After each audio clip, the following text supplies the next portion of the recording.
Do you like the poem, Debbie? How do you not like it? I saw it in a completely different way. How? I saw it as, like, I don't know, like, if you're having education and annotation, you know how to explain it. So that's why I didn't talk much. I was super confused. I'm curious. I didn't know how to put all my annotations together. I was confused what the ending was. I like got the old age part in the man, but I couldn't get Oh, I saw it as a woman, too. new moto. Really? Why? I don't pretend to know. This is just my interpretation. I don't know.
Nice job,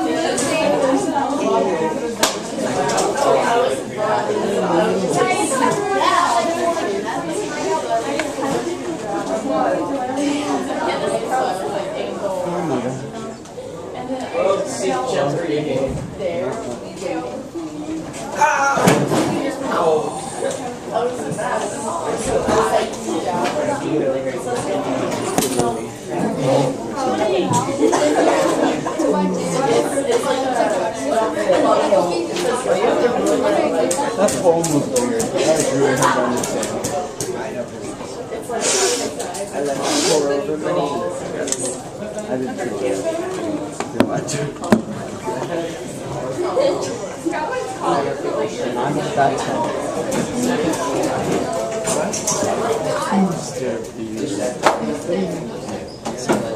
I know this is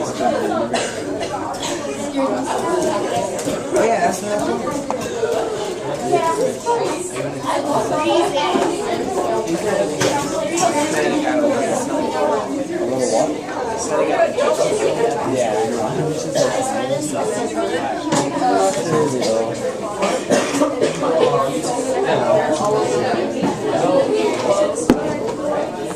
yeah,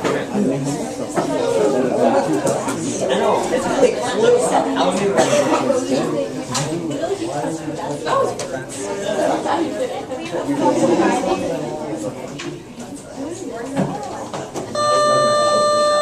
Hello. Hey. I got those packets.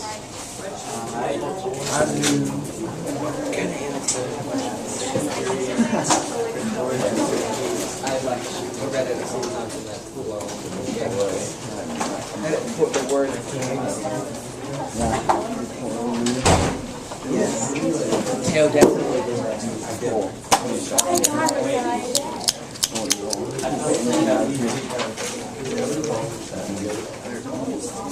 So, what'd you think of the poem? I liked it. Hard to understand. One at a time. Love that. What? I thought it was interesting. I thought it was love diary. Well, when I was reading it, I like remembered, and when it said, "Do I dare disturb the universe?" I remember that poster up there. Yeah, me too. And I was like, "Is that really from him?" A kid made that a couple years ago. I realized that first when I was like, I just recognized that. Yeah, there were a bunch of them around the room last year, but they all peeled and fell off, except that one. And that one I tried to throw out.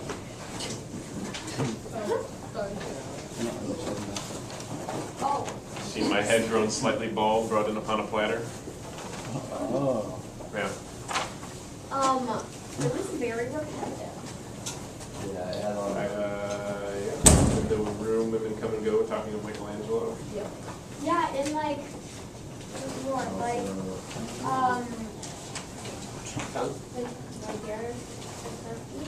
Do I dare with a bald spot in the middle of my hair? And then there was like this one sentence. There will be time to murder and create. oh yeah, that one That was so creepy. I was like, murder and murder. So, who feel like they didn't quite get it?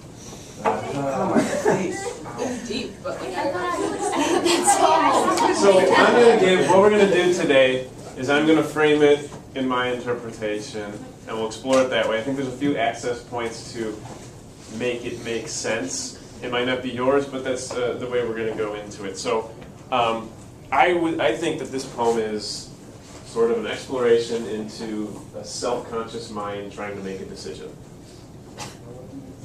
That's my frame. And I'll show you the access points that I get to that frame as we go back through it. So I guess before we even start, how do you feel when you're undecided about something, when you can't figure out whether to do something or the other thing or nothing at all? Yeah. I hate it so much because I need to like have a decision. I can't be between something. I have to like I don't know. Who would describe themselves as indecisive? Yeah, most intelligent people tend to be indecisive. 'Cause you're like, He didn't make his answer. because, I mean, a more thoughtful person is going to think about consequences, right? oh yeah.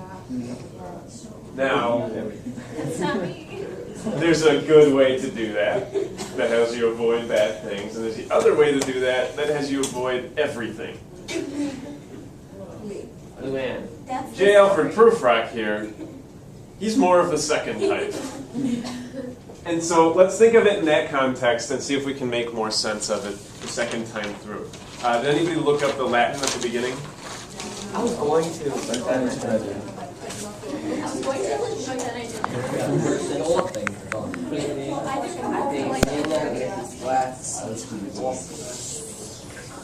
Nobody did? Sorry, we knew you were gonna do it. You knew I was going to just say, yeah, I'll let him translate. He seems like a dude who might know Latin. So it's from Dante's Inferno. You know what that is? Heard of it. This guy named Dante Alighieri, he wrote this very famous epic poem called The Divine Comedy, in which he, the poet, travels through hell, purgatory, and eventually up to heaven, and then leaves. Just a little like tour of the afterlife. The most famous one is the Inferno. It's got a lot of really well-known lines and things from it. And this is one, and so it translates to, if I thought that my reply were to be someone who would ever return to the world, this flame would be still without further motion. But since no one has ever returned alive from this depth, if what I hear is true, I answer you without fear of shame. So the sense of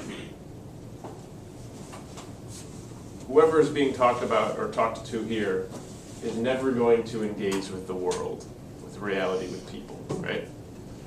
So then let's look at Prufrock.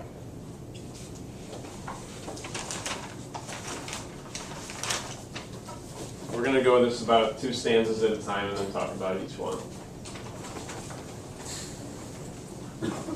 Let us go then, you and I, When the evening is spread out against the sky like a patient etherized upon a table, let us go through certain half-deserted streets, the muttering retreats of restless nights and one-night cheap hotels, and sawdust restaurants with oyster shells, streets that follow like a tedious argument of insidious intent to lead you to an overwhelming question, oh, do not ask, what is it? Let us go and make our visit in the room, the women come and go, talking of Michelangelo. The yellow fog that rubs its back upon the window panes, the yellow smoke that rubs its muzzle on the window panes, licked its tongue in the corners of the evening, lingered upon the pools that stand in drains, let fall upon its back the soot that falls from chimneys, slipped by the terrace, made a sudden leap, and seeing that it was a soft October night, curled once about the house and fell asleep. So, for starters, an enigmatic opening line that seems simplistic, but actually we don't know what it's talking about, right? Let us go then, you and I. What is the issue? Go, where are we going? Who is you? Who is I? And so it seems such like an innocuous, simple phrase. Yeah, let's go, you and I. But we still have no idea what's going on. So part of the difficulty of this poem is piecing together who you and I is. Now, who did you assume I was? That part's a little easier. J. Alfred. You know, the title of this poem is called The Love Song of J. Alfred Prufrock. Now, there's nobody in the poem that goes by the name in the poem of J. Alfred Prufrock, but we can assume that the narrator is, right? But there's also no love, so, you know, I don't know how much we can actually take from the title. But anyway, let us go then, you and I. You kind of got to assume that Prufrock, this Prufrock person, is the I here. Now, figuring out who the you is the more difficult part. And I think there's a few different access points of this poem, and one of them is that second stanza, in the room, the women come and go, talking of Michelangelo. Because this is the first one that brings us, you know, there's a lot of imagery in the first stanza. What sort of imagery is in the first stanza?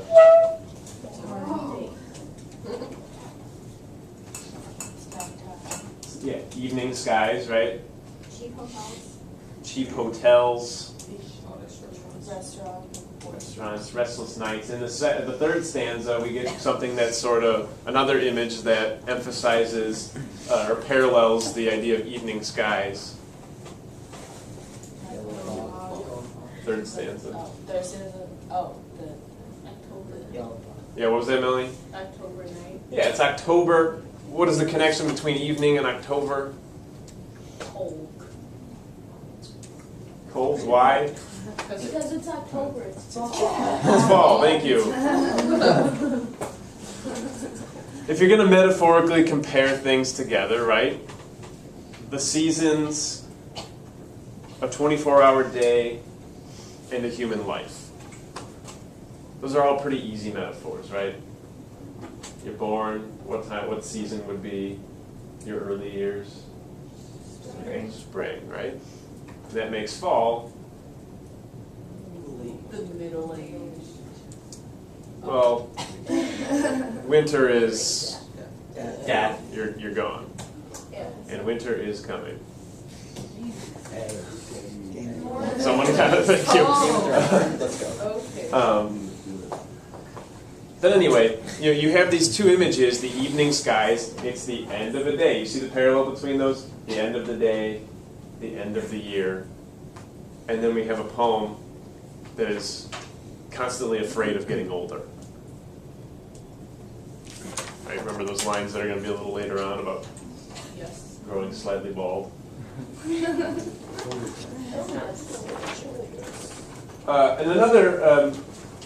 another line that I think is really important is the simile, like a patient etherized upon a table. Anyone know what etherized means? Isn't that when they like put them to sleep? Yeah, it's the medication a doctor would use to put somebody to sleep. Anesthesia, laughing gas. Are you laughing because I said laughing gas? Just saying it doesn't have the effect. You need to actually inhale the gas.